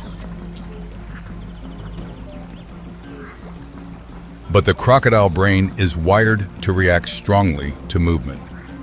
As the shoebill continues standing as still as a dry tree stump, the mother's vigilance slowly eases. Around the nest, tiny crocodiles, just a few days old, are swimming lazily about. Their still soft skin is exposed right within the sight line of the one waiting. The sun continues rising higher. The heat blankets the entire swamp, turning the mudflats around the nest into scorched dry ground under the midday sun. Meanwhile, the young are still too small to understand the danger. They splash and swim, drifting a little further from their mother's protective circle with every passing minute. In the end, the heat wins. The mother crocodile slides into the shallows to cool down, eyes still directed toward the nest, but her body has moved away. The moment of waiting has arrived. Between the mother and her young, there is now a few meters of shallow water, short enough for the shoebill to close in, but too far for the mother to intervene in time. Every step placed in the water is lighter than a falling leaf. In the swamp, even one small ripple could bring the mother crocodile turning back.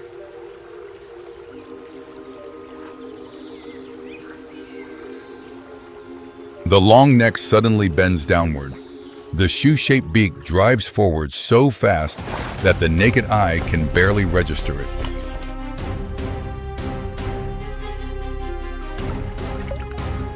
By the time the water sprays upward, a young crocodile is already sitting inside the wide beak. The entire hunt ends in a single beat.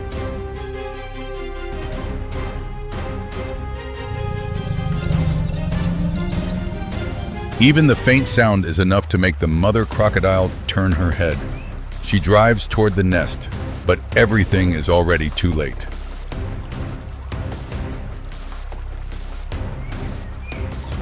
The shoebill swallows its prize clean, then quickly backs away from the water's edge. The distance just created is enough to avoid the desperate countercharge.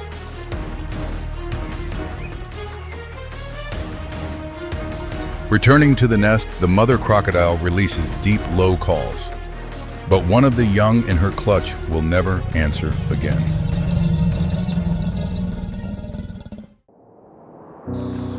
The shoebill stops at another shallow stretch of water and stands still once more. That composure reveals no trace at all of the hunt that just took place. The face is unchanged, round eyes, curved beak, and an expression so blank it is almost comical. It is hard to believe it just took a life. From lungfish buried in the mud, to large fish beneath the reed beds, to young crocodiles, very few creatures in the swamp are entirely safe from that beak. And yet, after everything, it only stands there. No roar of dominance, no fierce chase, just a motionless shadow in the middle of the endless papyrus sea. And perhaps that is precisely what makes the shoebill one of the most formidable hunters in Africa. The more still it stands, the more the swamp has reason to be afraid.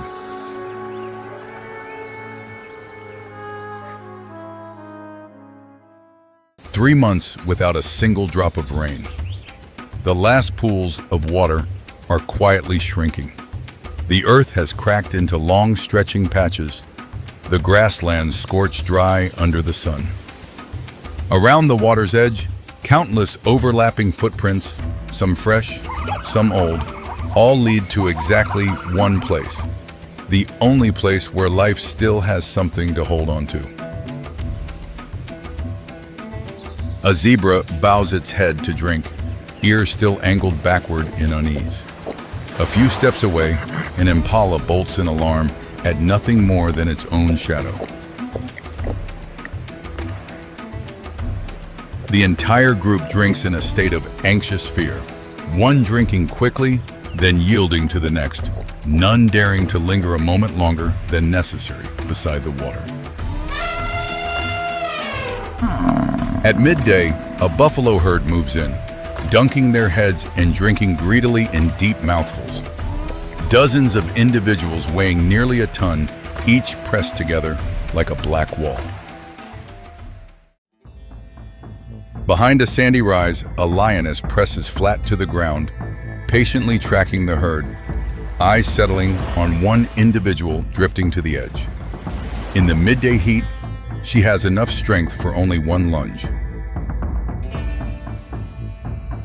The buffalo at the edge suddenly raises its head, muzzle lifted to scent the air, some instinct warning of something wrong. But the wind carries the predator's scent in another direction. Reassured, it lowers its head and drinks again. The grass erupts. The lioness launches out, four legs tearing through the scorched grass beneath her body. 30 meters vanish in almost an instant. The buffalo at the edge has barely lifted its head when the strike arrives. Both crash down to the water's edge, mud and water spraying up as the jaws lock tight around the throat. The buffalo surges violently upward. A body weighing nearly a ton swings from side to side again and again, dragging both hunter and prey, carving deep furrows through the soft mud. A bellow carries across the air. Dozens of heads rise at once, but this time, the buffalo herd does not run. Instead, everyone turns to face the same direction.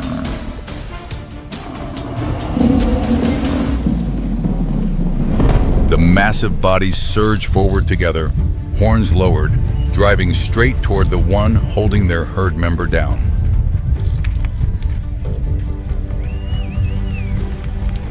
The first impact strikes the flank, sending the lioness lurching sideways.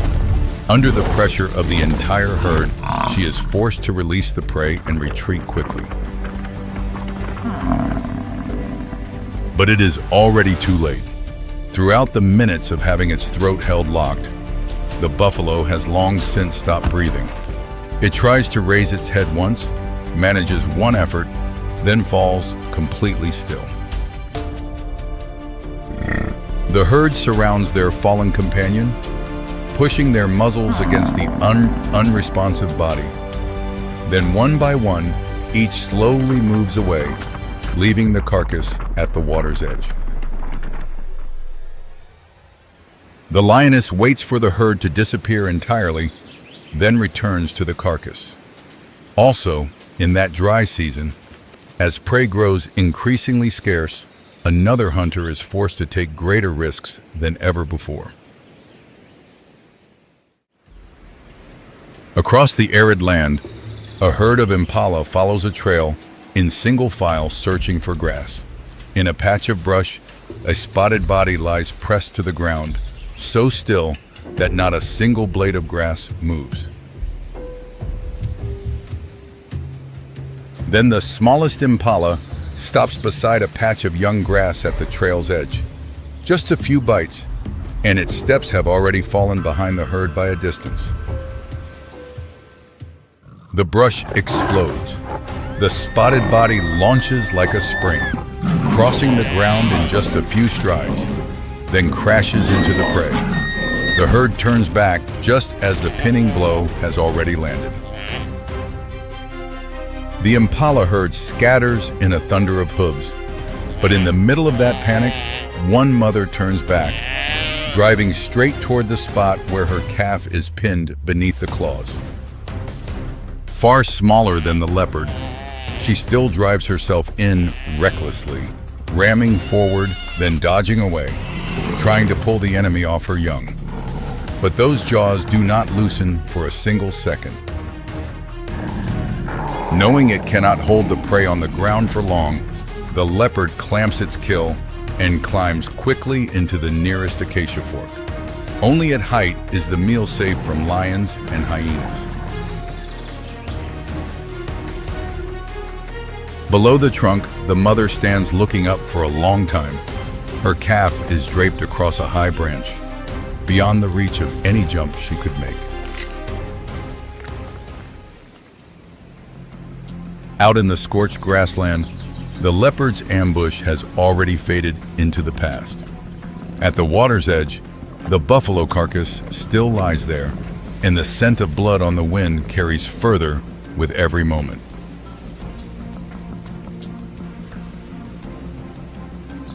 The first shapes appear on the horizon. Before long, more than a dozen hyenas are shuffling in, eyes fixed on the mass of flesh lying at the water's edge. Mid-feed, the lioness suddenly stops, ears flattening, lips pulling back to bare her teeth. She stands alone beside her prize while the rest of her pride is far away.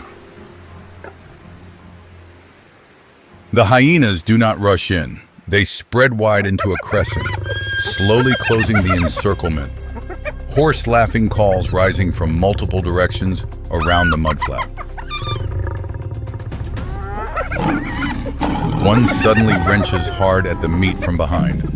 Almost simultaneously, a few other shapes press in from the flank. The lioness spins sharply, striking back repeatedly. She brings down one that is too bold, but the moment her claws pull back, other jaws have already found her flank before it has time to heal. The lioness pulls back, roaring hard. Ahead, the spotted backs still slowly tighten the circle. Not one of them is strong enough to bring her down, but the whole clan together is enough to make her yield ground. The instant she abandons the carcass, the entire clan surges over it. The crack of shattering bone mixes with the sounds of snarling competition, carrying far across the plain.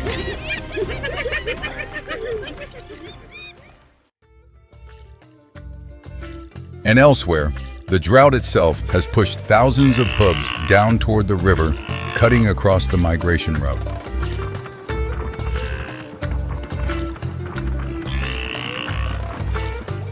"20 kilometers to the south, the Mara River coils through the valley floor. Beneath the murky water, a massive shape lies motionless, blending into the silt.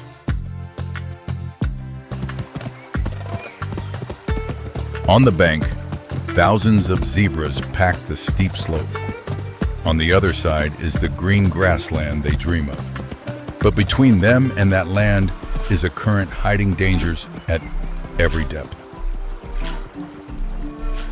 Mixed into the sea of black and white stripes, a pregnant mare is pushed to the very edge.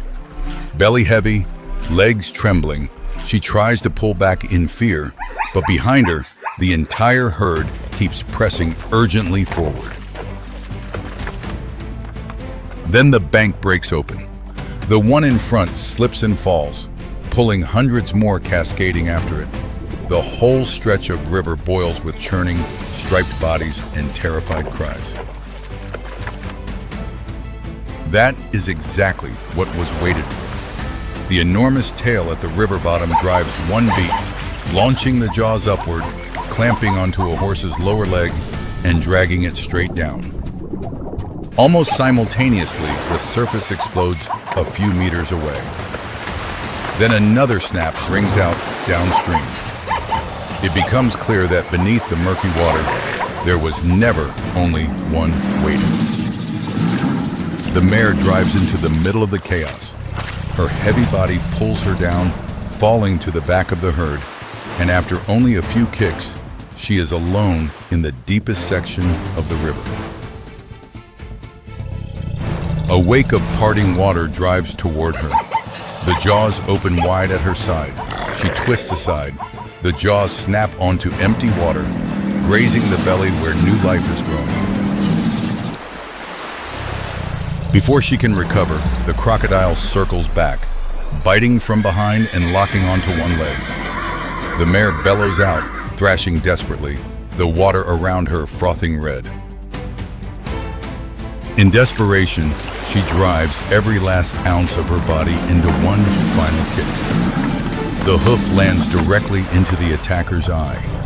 The crocodile flinches, the jaws loosen slightly, and the leg just manages to pull free. The herd has already moved away toward the southern grassland. She stands at the bank for a few more beats, water running in streams from her soaked coat, then quietly follows the trail of the herd.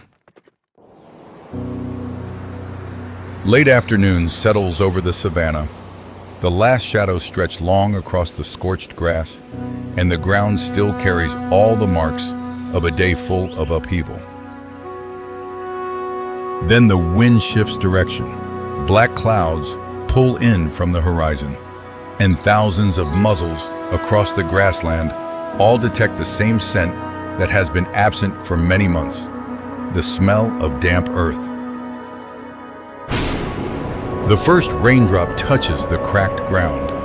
The harshest dry season has quietly drawn to a close, and on the savannah, a new cycle of life begins again.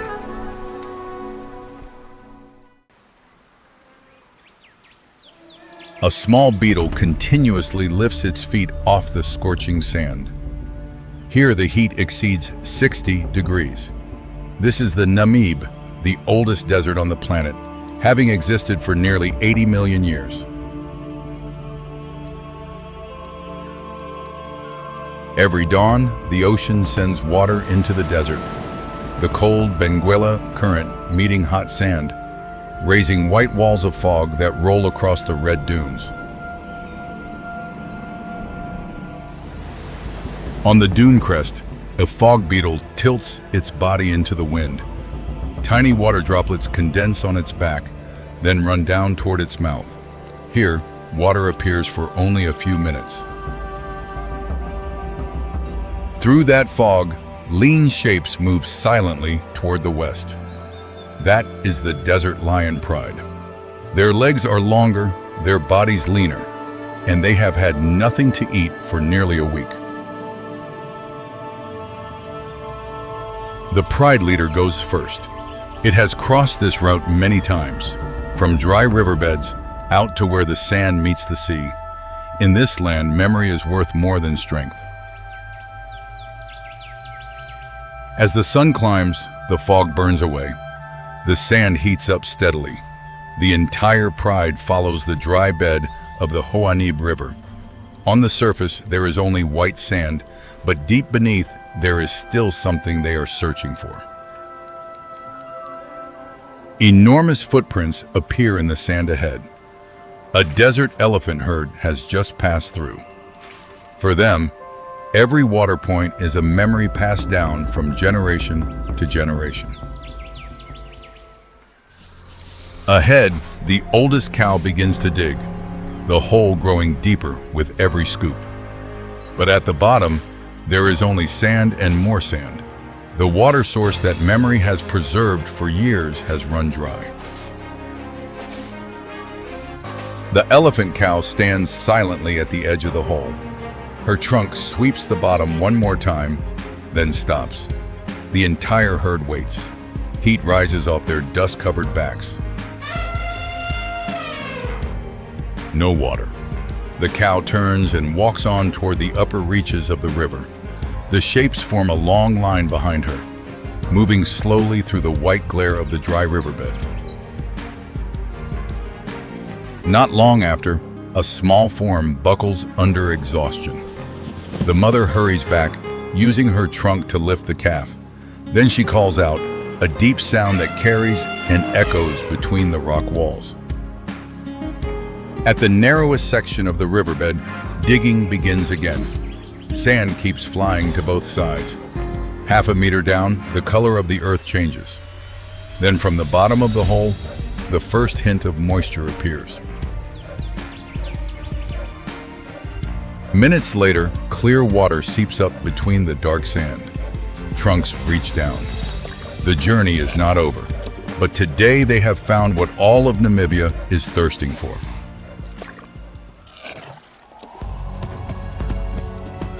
Hartmann's mountain zebras appear along the riverbed.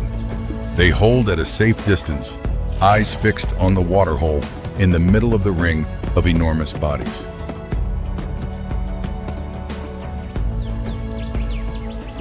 In the distance, the lion pride has also arrived.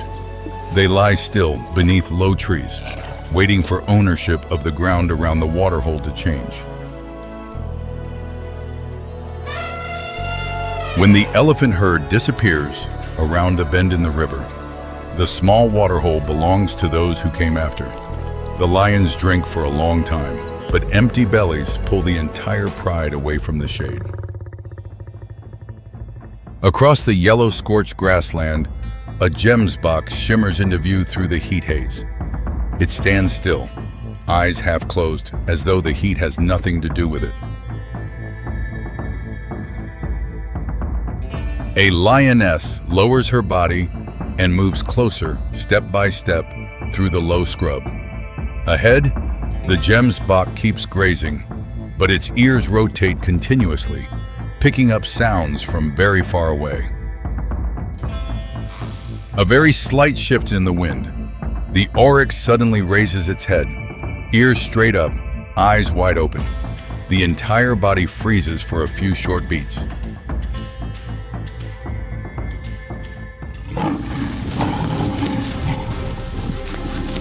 The lioness breaks from the scrub.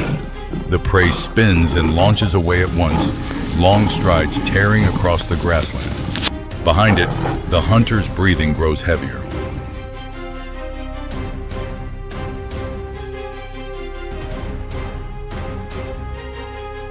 The gemsbok stops far away, calmly looking back.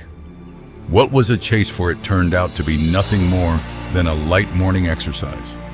And the lord of the grassland is gasping for air. The lion pride continues west. The red dunes slowly fall behind, giving way to white coastal sands. On the wind, the familiar scent that the entire pride has been following all morning drifts in. Then the ocean appears. The skeleton coast stretches out beneath a thin veil of mist, where the Namib Desert meets the Atlantic after hundreds of kilometers of dryness.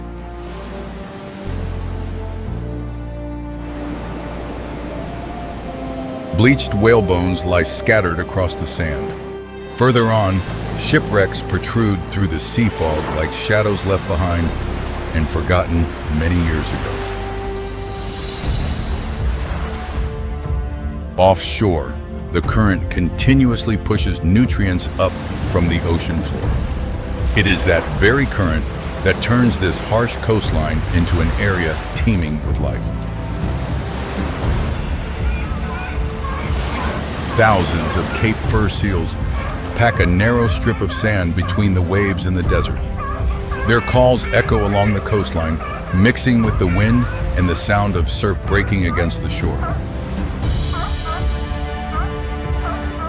Among that crowd, mother seals continuously move in and out of the water to feed. On the beach, their pups wait, each one having to recognize its own mother's voice among thousands of identical sounds. At the edge of the colony, a shaggy brown shape moves quietly along the sand's edge. A brown hyena keeps its distance, eyes scanning the gaps where protection is thinnest. But today, it is not the only one to have come.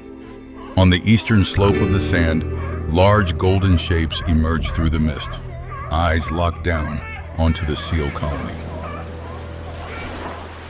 The brown hyena catches the scent of lion on the wind. Immediately, it leaves everything behind and runs, no backward glance. On this beach, the smaller one always leaves before the larger one arrives. Behind the dune crest, a lioness slowly lowers her body. This is the moment the entire pride has been waiting for throughout the long day.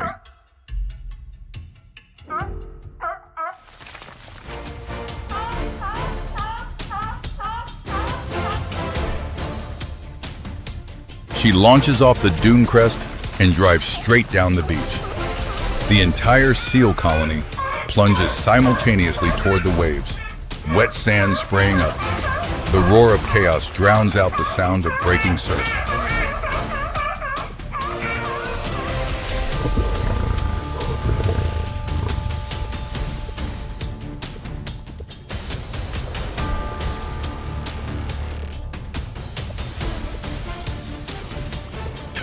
Seal flesh is rich with moisture in a way that no prey of the desert can match. For a species living in one of the most arid places on Earth, it is a resource of almost unbelievable value. As the afternoon fades, the entire pride rises and turns back toward the desert. Their footsteps are entirely different from the morning, firmer, stronger, carrying within them the energy for the long road ahead. They pass the water hole the elephants dug that morning. The water is still there. The zebra herd is drinking. But this time, the lions do not stop. Their thirst was answered long ago. Then the entire pride returns to the familiar sand slope, the place where they lay in hunger and waiting this morning. The same shapes, but no longer the exhausted creatures of dawn. The desert lions of Namibia travel further than any other lions on Earth, because here, water and food never sit in the same place. They are scattered across the desert out to the edge of the sea. Across a land that seems to hold nothing but sand and rock, water has never truly disappeared. It only changes location, conceals itself, and forces every creature to go searching for it. Over millions of years, every species in Namibia has learned its own way of following that precious thing. No path is quite the same as any other.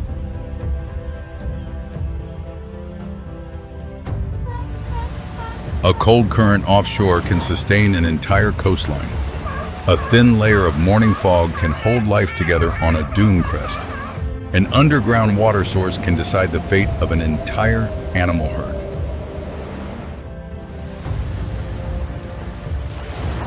Namibia is where the desert meets the ocean.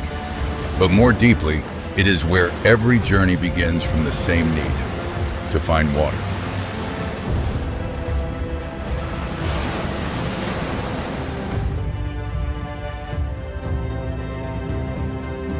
Day after day, old footprints fade in the sand, but the search has never stopped.